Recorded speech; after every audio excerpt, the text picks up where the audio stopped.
বরগুনায় বেড়ে চলেছে ডেঙ্গু আক্রান্ত রোগীর সংখ্যা। এ নিয়ে বিস্তারিত জানাতে যুক্ত হচ্ছেন সহকর্মী রিয়াজ আহমেদ মুসা। রিয়াজ, আপনি আমাদের জানাবেন প্রতিদিন কতজন ডেঙ্গু রোগে আক্রান্ত ব্যক্তি হাসপাতালে ভর্তি হচ্ছে, আর কি বলছেন হাসপাতাল কর্তৃপক্ষ বা ডাক্তাররা?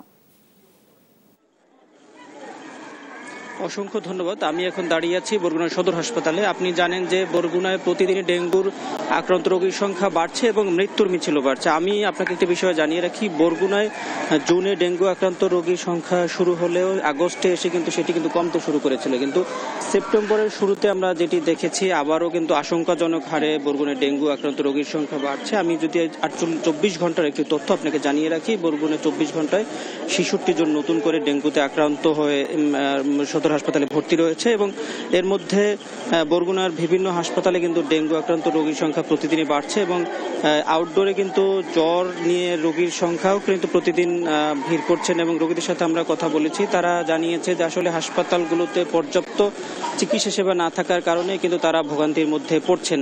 বরগুনার সদরের বিভিন্ন উপজেলায় কিন্তু ডেঙ্গুতে আক্রান্ত হয়ে এখন 137 জন রোগী ভর্তি রয়েছে। এর মধ্যে 94 জন কিন্তু বরগুনা সদর হাসপাতালে ভর্তি রয়েছে। এছাড়াও বরগুনায় জুন থেকে আগস্ট এবং সেপ্টেম্বর পর্যন্ত যে 6774 জন রোগী বরগুনা থেকে ডেঙ্গুতে আক্রান্ত হয়ে চিকিৎসা নিয়েছেন এবং এছাড়াও 47 জন রোগী কিন্তু ডেঙ্গুতে আক্রান্ত হয়ে মারা গিয়েছে। এছাড়া বরগুনায় আমরা রোগীদের সাথে কথা বলেছি এবং রোগীর স্বজনদের সাথে কথা বলেছি। বরগুনার যে সমস্যাটি রয়েছে সেটি হচ্ছে আইসিইউর সুবিধা না থাকার কারণে উন্নত চিকিৎসা নেবার পথে কিন্তু ডেঙ্গু আক্রান্ত রোগীরা কিন্তু প্রতিদিন মারা যাচ্ছে এবং মৃত্যুর সংখ্যা প্রতিদিনই বাড়ছে।